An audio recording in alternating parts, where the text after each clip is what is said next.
This is James, rich, powerful, handsome, and above all, a certified playboy. He didn't just avoid love, he mocked it. He bragged to his friends that no woman alive could ever win his heart.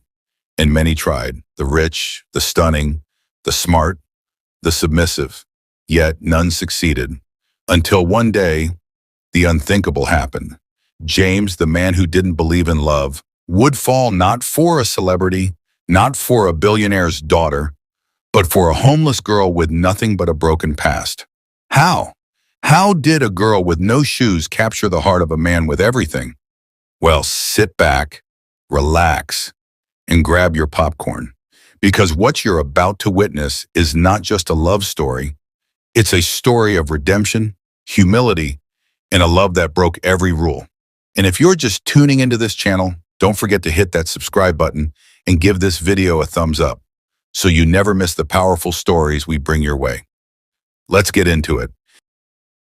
James Okonkwo was everything a man could dream to be: young, wealthy, and dangerously handsome.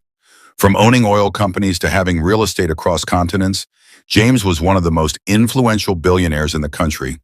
But there was one thing he didn't believe in: love. To him, love was a scam, an illusion, a calculated lie designed by women to milk men dry. And he had every reason to think so. Since his rise to power, women had only ever seen his bank account. Many threw themselves at him: models, actresses, even politicians' daughters. But he'd mastered the art of pretending, using, and discarding them like last season's fashion. At 33, James was already a legend. His name alone made rooms fall silent. His signature black Bentley was more recognized than the presidential convoy. Yet beneath all that power and polish was a man whose heart had long been locked. By pain, by betrayal, and by bitter experience. He had been played once, a long time ago. Her name was Sei. Beautiful, soft-spoken, delicate. James was still climbing the ladder back then. Ambitious but not yet powerful. Sei had claimed she loved him, cheered him on, promised forever. Until one day James found her in bed with his mentor, the same man who had taught him everything about business. That night broke him. From then on, James built a fortress around his heart. He would never be the fool again. Never give a woman that kind of power. And so he became what Lagos women called the untouchable. Charming but cold, generous but guarded. He would take them on private jet dates to Zanzibar, shower them with designer gifts. But the moment they mentioned feelings or future, he'd cut them off without a second thought. They called him a playboy. He didn't care. They called him heartless. He agreed. Every Friday, a new girl entered his mansion. Every Sunday, she left, sometimes crying, sometimes angry, always confused. They tried everything. Some cooked fancy dishes, hoping food would win his heart. Others cleaned his entire mansion without being asked. One even got a tattoo of his name on her wrist. James, unimpressed, he believed all women were the same: strategic, transactional, and temporary. He often said to his closest friend Agu, "The only true love I've ever seen is between a woman and a credit alert." And Agu would laugh, though he'd sometimes wonder if James truly believed that, or if he was just afraid. One evening, James hosted a private rooftop party at his penthouse. Champagne flowed, the Lagos skyline sparkled behind them, and a popular singer was performing live. A supermodel leaned on James's shoulder, whispering sweet nothings in his ear. He smiled politely but looked away, bored, empty, disconnected. He stared into the night sky and asked himself a question he never thought he'd ask. What if I'm wrong? What if love actually exists? But that thought vanished as quickly as it came. He shrugged it off, stood up, and left the party without a word.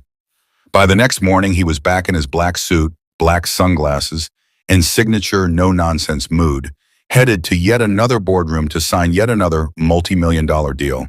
His world was predictable. His life was flawless, and his heart? Cold, untouched, unavailable. But fate had other plans, and love, real, raw, undeserved love, was about to show up in the most unexpected form. Not in heels, not in makeup, not with elegance or wealth or seduction, but barefoot, hungry, and forgotten by the world. A homeless girl named Amara. who would soon become the one thing James swore he'd never have, a reason to believe in love again. It was a scorching Tuesday afternoon, the kind of heat that made even air conditioners struggle for relevance. James Okonkwo was running late to a high-stakes investment meeting with foreign oil executives in Victoria Island. His driver was unavailable, so he decided to drive himself, something he rarely did. As his matte black Range Rover glided past the bustling Lagos streets, his tinted windows offered a perfect shield from the outside world. Traffic was tight but moving. His mind was already rehearsing numbers, figures, and negotiation angles, until he saw her. At first, it was a blur, then a stillness, a sharp contrast to the chaos around. She sat curled up by a cracked pavement on a dusty sidewalk in Yaba, her head bowed, knees hugged to her chest, her clothes torn, and her feet bare. A torn satchel lay beside her, no begging sign, no extended hand, no noise, just silence and sadness. James's eyes locked on her for no more than 3 seconds. But something invisible, something unsettling, hit him in the chest. He gripped the steering wheel tighter. The car kept moving, but his gaze lingered in the rearview mirror. The further he drove, the more distant she became. But his heartbeat didn't settle. It wasn't her beauty. She wasn't dolled up. Her hair was messy, her face dull with dust and fatigue. But there was a rawness, a depth in her posture, as though she carried 1,000 silent stories on her back. 5 minutes passed. His chest tightened. Who was she? He muttered, annoyed by his own distraction. He rubbed his temples and shook his head. Focus, James, focus. But his thoughts betrayed him. The number crunching disappeared. The investor profiles blurred. All that remained in his mind was the image of a lonely girl on a dirty sidewalk. He slammed the brakes. Cars behind him honked in frustration. Without thinking twice, he turned the car around. Back through the same road, same shops, same noise, same dust. He reached the same spot. She was gone. James parked and got out, scanning the area. His designer shoes tapped the broken pavement as he walked from stall to stall. "Excuse me," he asked a meat seller. "There was a girl sitting right here not long ago, young, homeless looking. Have you seen her?" The man looked around casually. "Oga, plenty girls, they walk for here. Oh, I no notice anyone like that." He asked a few more people, a kiki driver, a recharge card vendor. No one knew anything. To them, she was just another shadow in the streets of Lagos. Frustrated, James stood by his car, hands on hips, trying to shake off the gnawing ache in his chest. "Why do I even care?" he muttered. He got back into the Range Rover and resumed his journey to the meeting. But his mind was no longer in the present. Even as he walked into the glass boardroom filled with suits and ties, the voice of one of the executives drowned under the image in his head. A girl, curled up, alone, and invisible to the world. His assistant nudged him slightly during the meeting. "Sir, they're waiting for your response on the pricing model." James blinked. "Oh, right, sorry, I need a moment." He excused himself and walked into the bathroom. Staring at himself in the mirror, he whispered, "What is wrong with you, James? You've seen hundreds of women. Why this one? Why can't you let her go?" He didn't have the answer. All he knew was he needed to see her again. Not tomorrow, not next week, tonight. That night, James didn't sleep. He tossed, turned, stared at the ceiling. Every time he closed his eyes, her face flashed before him, tired, fragile, forgotten. At 5 a.m., he couldn't take it anymore. He slipped on a hoodie, grabbed his car keys, and drove back to that same street. This time, he didn't care about being recognized.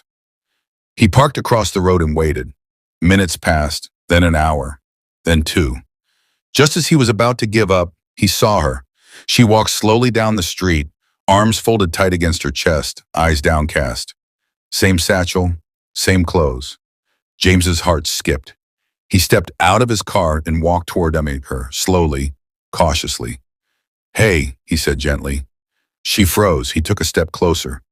"I saw you here yesterday, and I haven't been able to stop thinking about you." She looked up slowly. Her eyes were sunken but clear, cautious but not afraid. "What's your name?" James asked. She hesitated. "Amara."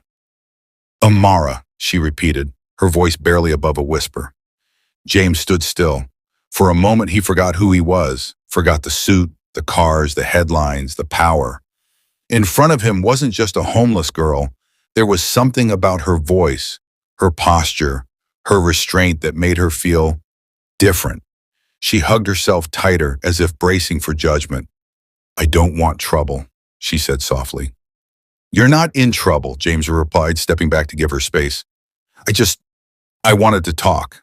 That's all." Her eyes narrowed slightly. "Why?" He paused. How was he supposed to explain the sleepless night, the ache in his chest, the way her image had refused to leave his head? "I don't know," he said honestly. "I saw you and I couldn't forget." Amar looked away, adjusting the strap of her worn-out satchel. Her sandals were broken, her toes bruised. Her dignity, however, stood unshaken. James cleared his throat. "Where do you stay?" She laughed bitterly. "Wherever the rain doesn't find me." "Do you have any family?" Her smile disappeared. "I don't want to talk about that," she said quickly. "Please." James nodded. "Okay, I respect that." A silence settled between them. For the first time in years, James didn't feel in control. He wasn't the boss here. He wasn't the one with the power. She was. Her silence commanded something from him: respect, patience, even vulnerability. He tried again. "Are you hungry? There's a small cafe nearby, just breakfast. I promise you'll be safe." She stared at him, unsure whether to trust this stranger in designer shoes and perfect posture. "What's in it for you?" she asked. James blinked. "Nothing?" "That's hard to believe." He gave a sad smile. "I don't blame you." She studied his face for a moment longer. There was no flirtation in his tone, no manipulation, just sincerity, worn-out, clumsy sincerity. "All right," she said slowly, "but only if it's close by. I don't like going far with people I don't know." "Fair enough." He opened the car door for her. She hesitated, then slid in cautiously, clutching her satchel tight. They drove in silence to a quiet, modest bar and cafe just a few streets away. James chose a table near the back where there was less attention. He waved off the stares from the waiters, most of whom had never seen him walk in with anyone, let alone a homeless girl. He didn't care.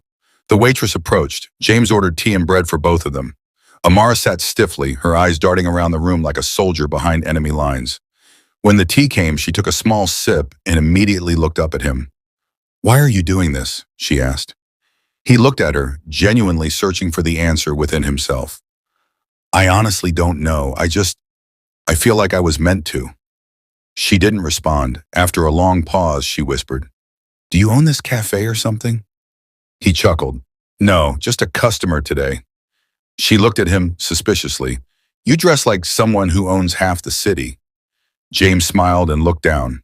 It was the first genuine smile he'd worn in weeks. When they finished the tea, she set her cup down gently and said, "I appreciate this, truly, but I don't like free things. I don't want to feel like I owe anybody anything." "You don't owe me anything," James said, "but I still want to earn something," she replied quickly. "Please, if you can just give me a job. I can cook, I can clean, I can even water plants. I don't care. I need a reason to wake up every morning. I don't want to be pitied." James stared at her. There was no manipulation in her eyes, no trace of a woman trying to seduce or impress. She wasn't here to beg. She was asking for dignity. A slow warmth spread in his chest. "I own a few places," he said carefully. "I can offer you something. It's not much, but I'd like you to come work for me." Her eyes widened. "Seriously?" He nodded. "Let's start with cooking. I'll pay you $300 every month. You'll live in a safe house. No one will disturb you. You'll be treated with respect." She blinked, unsure if she heard him right. $300? Yes. Her hands trembled slightly as she reached for the cup wine just to ground herself. "I've not earned that kind of money before." "Thank you. I don't even know your name." He extended his hand. "James." Her hand met his gently. "Thank you, James." He gave a reassuring nod. In that simple touch, something shifted.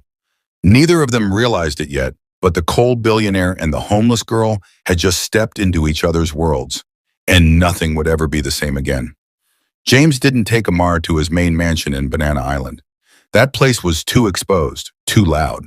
Instead, he drove her to a modest but elegant guest house tucked away in Ikoyi.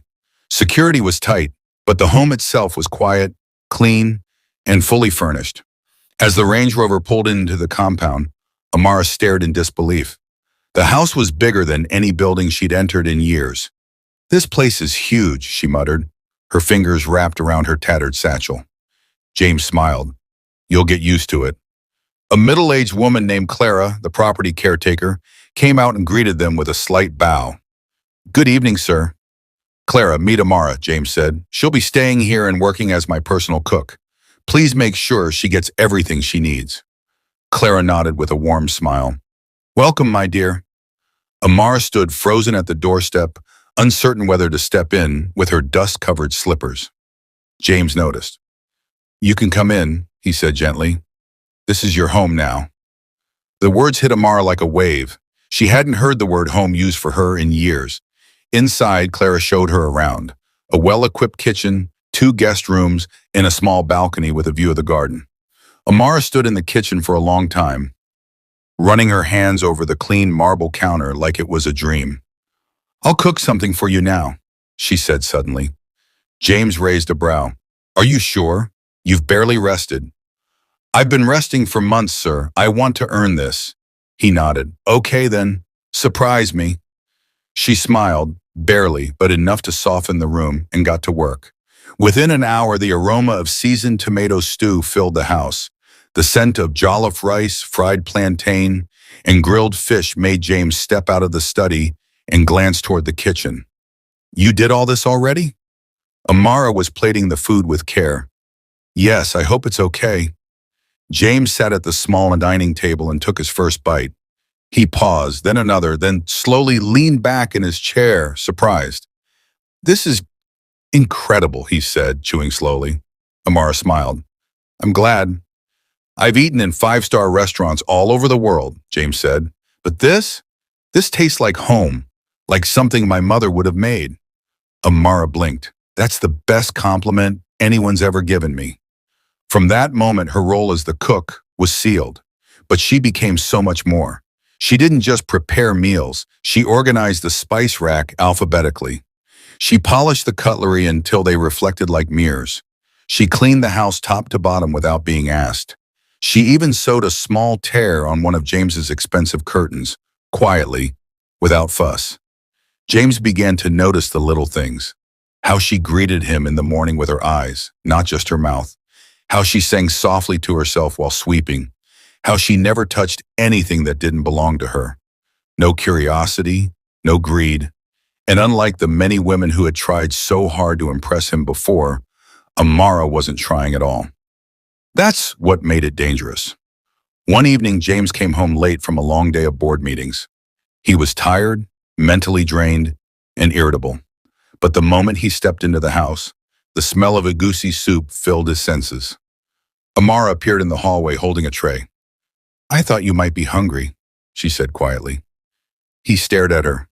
No woman had ever thought of his stomach without being paid extra or asked to do so. "Thank you," he said. "You are always one step ahead." She smiled, just trying to keep the job. But James knew this wasn't about the job. Another time, he caught her kneeling by the flower bed in the garden, whispering to the plants as she watered them. He stood at the window, watching her without knowing why. Something inside him stirred, a warmth, a danger. He shook his head and walked away. "This is just gratitude," he told himself. "She's just different, that's all." But deep down, a battle had begun in his chest. The man who swore no woman could ever touch his heart was beginning to lose the fight, and he didn't even know it yet. It started with the little things. James Okonkwo, the billionaire playboy who could fly to Dubai just to have lunch and be back in time for dinner, found himself looking forward to breakfast in a quiet guest house in Ikoyi just to hear Amara say, "Good morning." He'd sit at the dining table with files in front of him, pretending to read, but secretly watching the way she moved in the kitchen, the way she folded dish towels so neatly, like each crease mattered, the way she hummed softly when she didn't know anyone was listening. The way she always said thank you for things most people ignored. James started coming home earlier. He canceled unnecessary meetings. He even stopped entertaining the idea of bringing other women around. His mansion in Banana Island gathered dust. But he didn't care. Something was happening, and he didn't like it. Because it wasn't supposed to happen. One afternoon, as Amara served him a bowl of pepper soup, James blurted out, "You don't have to wear that same gown every day, you know. I can give you money to buy more." She froze, surprised. I'm okay, sir. This one still works. But it's torn at the sleeve." She looked at it briefly and smiled. "Then I'll stitch it tonight." He wanted to say more, offer her a wardrobe, take her shopping, buy her something expensive, but he bit his tongue. She was proud. He respected that. But why was he noticing her sleeve? Why did it bother him? Why did she bother him? Later that night, he stood in his study holding a glass of wine, staring out the window, thinking about her voice, her laugh, her resilience. He didn't realize how long he'd been standing there until Clara, the caretaker, walked past him and muttered with a smile, "Sir, you've been standing there for 30 minutes. She really must be special." James turned. "What?" Clara chuckled. "I'm not blind, sir. I see how you look at her." James frowned. "She's just different." "Exactly what Clara said. That's the danger." The next morning, Amara served him akara and pap. As she set the tray down, James did something that shocked them both. He pulled out a second chair and said, "Sit. Let's eat together." Amara blinked. "Sir?" "I'm not asking. I'm inviting." She shifted uneasily. I can't. You're my boss. I'm just your cook. It wouldn't be right." James looked her straight in the eyes. You're more than that." The words slipped out before he could stop them. A long silence followed. Finally, Amara nodded slowly and sat, nervously, like someone entering a forbidden room. They ate in silence at first. Then she cracked a soft joke about the pap being too thick. He laughed genuinely for the first time in days. Their eyes met. It lingered. Then she quickly looked away. That night, James couldn't sleep. He tossed. He turned. He scrolled through his phone trying to distract himself. Models messaged him. Socialites sent photos. His phone was buzzing. But the only woman he wanted to talk to was asleep down the hallway. The next day, James met with his best friend, Agu, at his private lounge.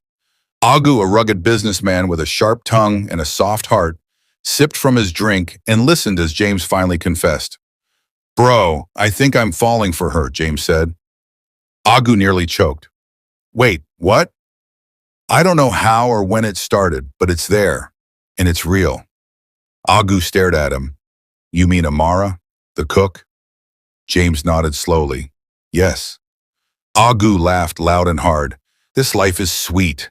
James Okonkwo, the heartbreaker of Lagos, caught feelings for his own cook. "My brother, wonders shall never end." "It's not funny," James said, rubbing his face. Agu calmed down and leaned closer. "All right, let me ask you this. Do you trust her?" James nodded. "With my life." "Does she make you feel peace?" He nodded again. "Like I'm not pretending." Agu smiled. "Then go for her. Don't let pride or class get in the way. If your heart beats for her, pursue her. She might be a cook today, but you can make her a queen tomorrow." Those words echoed in James's mind as he drove home that night. She might be a cook today, but she was already something more to him. More than a cook, more than a housekeeper, more than he had ever expected. She was the first woman who didn't chase him. And yet, somehow, she had caught his heart completely. James Okonkwo had never been this nervous in his life.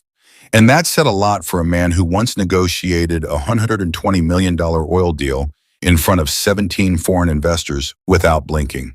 But this was different. This was Amara.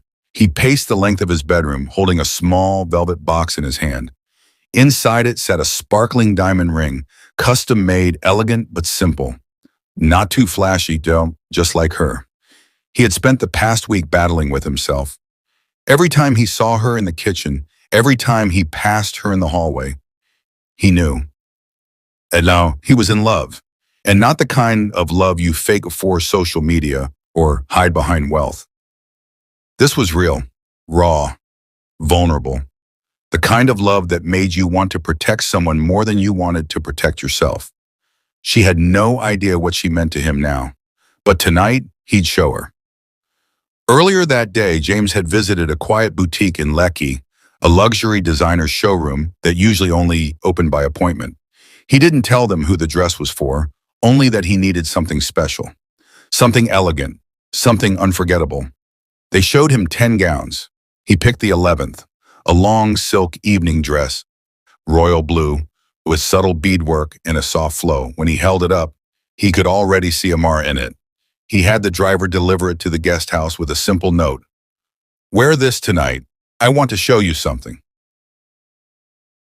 At exactly 7:00 p.m., Amara stepped out of her room, and James forgot how to breathe. Her natural hair was wrapped in a soft updo.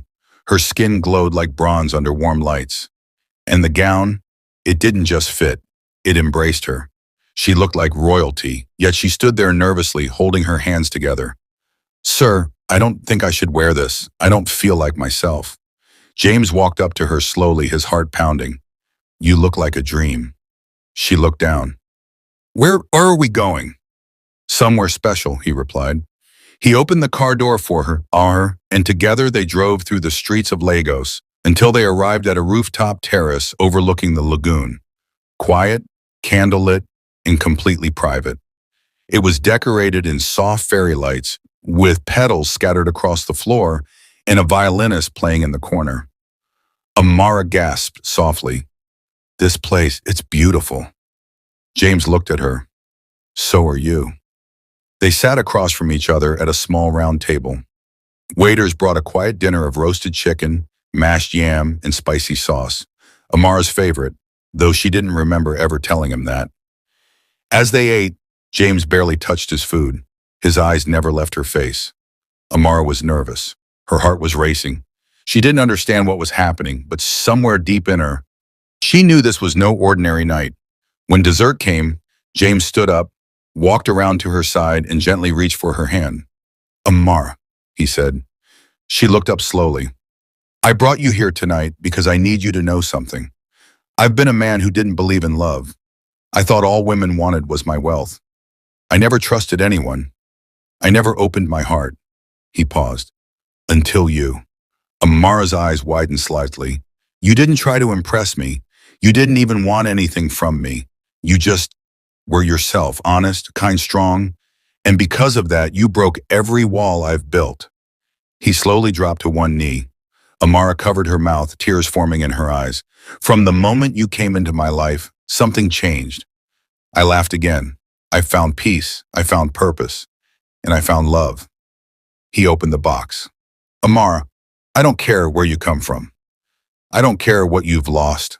All I care about is who you are and who I want to be with for the rest of my life." He took a deep breath. "Will you marry me?" Amara stared at him, frozen. 1,000 thoughts ran through her head. Fear, surprise, hope. "Me?" she whispered. "You want to marry me?" "Yes." She shook her head, overwhelmed. "But I'm nobody." "No," James interrupted gently. "You are everything." Silence fell for a moment. Then slowly, with trembling hands, she nodded. "Yes," she whispered. "Yes, I'll marry you." James stood, slipped the ring on her finger, and wrapped her in the most sincere embrace of his life. And just like that, the billionaire who said no woman could ever capture his heart was no longer his own man. He belonged to her. Heart, soul, and everything in between. The news didn't make it to the tabloids. Not a single paparazzi showed up. There were no headlines, no press, no trending hashtags, because James Okonkwo didn't want the world to witness this moment. This wasn't for them. This was for her, for Amara, the girl who had once slept on the street, the girl who made him believe in something deeper than power, wealth, or pleasure. And today, she was becoming his wife. The wedding took place at a serene private garden estate just outside Lagos, surrounded by tall palm trees, white orchids, and a small circle of carefully chosen guests. Only 10 people were invited. Agu, Clara, a few loyal staff, and 2 security heads James trusted with his life. No noise, no extravagance, just a sacred vow. Amara wore a flowing white gown, delicate and ethereal, like it had been stitched from the scheme. Her hair was styled in soft curls, adorned with a simple silver clip. She looked nothing like the girl James had found by the roadside weeks ago. She looked like royalty. James stood waiting in a custom navy blue suit. His heart raced as she walked towards him, every step like a heartbeat echoing through the quiet garden. He had never felt fear like this before. Not during billion-dollar deals, not during hostile business takeovers. But now, standing in front of her, he felt like a man stripped bare, exposed to something stronger than himself. Love. The officiant spoke softly, blessing the union. Birds chirped in the distance. The breeze swayed the petals. And then it was time for vows. James turned to Amara and held her hands, his voice low, steady, but filled with emotion. I never believed in love. Not until I met you. I thought I was protecting myself, but the truth is I was just hiding.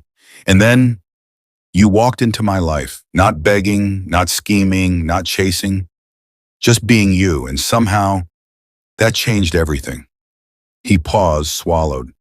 You made me human again. You made me feel.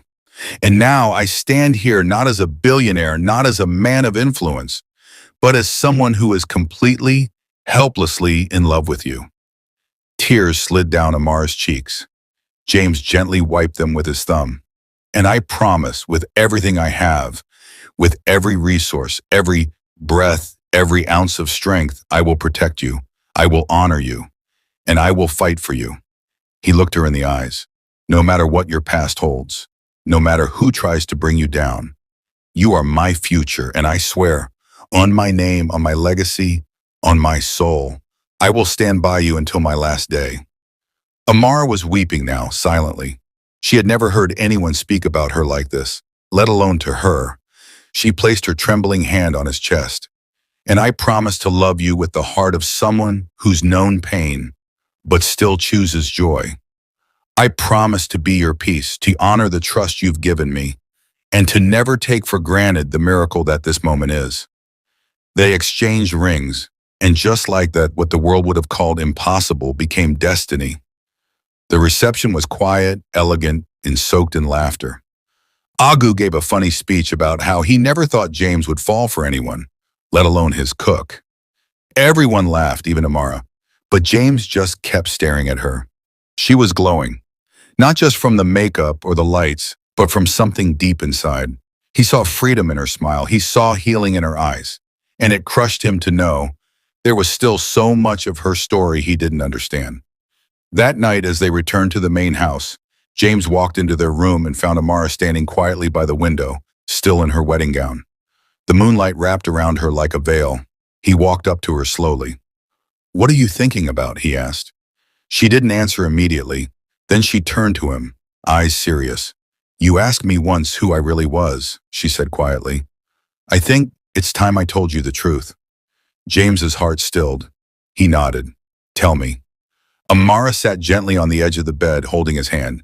"Everything you see now is only half of my story. The rest is darker, sadder, but I need you to hear it." James knelt beside her. "I'm ready." And so she began. James knelt beside her, still in his wedding suit, his hand wrapped around hers. Amara had been silent for several seconds now, as if gathering the courage to dig into a wound she had buried for years. Then with trembling lips, she spoke. "You've always wanted to know who I really am. I'll tell you tonight." James didn't interrupt. "My full name is Amara Nwachukwu. I was born in Enugu, into wealth. My father, Chief Boniface Nwachukwu, was the founder and CEO of Nwachukwu Group of Companies, a business empire that spanned construction, import-export, and agriculture. He was respected, admired. People used to say I was the daughter of a king." Her voice cracked. James's hand tightened around hers. "I had everything, the best schools, the best teachers, vacations abroad, but I was never arrogant. I loved helping people. I thought my world was perfect." She looked away, staring at the floor. "Until the car crash." James felt a chill crawl down his back. "My parents were on their way to a wedding. I was supposed to go with them, but I stayed behind because I had malaria. I never got to say goodbye. Her breath caught in her throat, and she wiped a tear silently. They said it was a brake failure. But sometimes I wonder if it wasn't something more. She paused, clenching her fists. My uncle, my father's younger brother, was next in line on the board. He was never satisfied with his share. He used to argue with my dad. He said the company belonged to the bloodline, not just one man. When my parents died, I thought he'd take care of me. She shook her head slowly. I was wrong. James felt his jaw tighten. He came to the house the day after the funeral. He brought his lawyers. He told me everything now belonged to him. I was 17, still grieving, still weak. And then he told me I had to leave. James's voice finally escaped him. He kicked you out of your own house? Worse, she whispered. He told me if I ever set foot near the company again, I'd be arrested. He said I was bad luck, that I brought death. He called me a curse. A heavy silence filled the room. Amara continued, her voice breaking. I had nowhere to go, no money, no access to any bank account. They locked everything. The staff disappeared. The house was sold. I slept in bus parks. I begged for food. I was almost kidnapped twice. I stopped trusting people. I stopped talking. She turned to James, her eyes filled with raw pain. That was my life. Until you. James sat back, stunned. The girl he met on the street was not just a victim of poverty. She was a fallen princess, cast out by her own blood, robbed of everything, and still standing, still cooking, still smiling, still singing while she swept. I don't tell this story to anyone, she added, not because I'm ashamed, but because it hurts too much to relive it. James rose to his feet slowly, then sat beside her on the bed. I had no idea, he said softly. No idea what you've been through. She nodded gently. I didn't want you to marry me out of pity. I wanted you to see me, as I am, not for what I had or what I lost. James took her face in his hands. I see you, Amara. Not the pain, not the past, you. Tears rolled freely down her cheeks. Then James stood up and walked to the balcony. He looked out into the night for a long moment. When he turned around, his eyes were blazing with resolve. I swear on everything I have, I will fight for you. Amara looked up, confused. What do you mean? I mean, we're going after him. Your uncle. We're getting your name back. Your company. Your father's legacy. Everything. Her eyes widened. James, he's dangerous. He'll try to destroy you. James stepped forward. He can try. He took her hands again. You are my wife, and if I let this go, if I let your pain remain buried while I walk around with billions in my pocket, then I've failed you. He looked her dead in the eye. I am James Okonkwo. I don't lose battles, and this is the most important battle of my life. Amara's lips quivered. But why would you risk everything? Because loving you isn't just about flowers and dinners and fairy tale weddings. It's about justice. It's about restoration. It's about making the world know that no one throws Amara Nwachukwu into the street and gets away with it. She sobbed into his chest, and he held her like a shield, solid, firm, unbreakable. That night, something changed. Amara wasn't just a homeless girl anymore, and James wasn't just a man in love. Together, they became a force. A storm was coming, and this time, the girl they left to die was returning. Not just with hope, but with fire. We hope you truly enjoyed this unforgettable story. Now it's your turn. What touched you the most? Drop your thoughts, lessons, or favorite moments in the comments section below. We're always excited to read your feedback. And tell us, should we make a part 2? Would you love to see what happens next as James fights for Amara's justice? Let us know. But that's not all. Another powerful, emotional, and life-changing story is dropping in just a few days. So make sure to subscribe, hit the notification bell, and be the first to watch when it drops. If this story moved you, don't forget to like this video and share it with your family and friends. You never know who might need the message today. Thank you so much for watching. God bless you richly.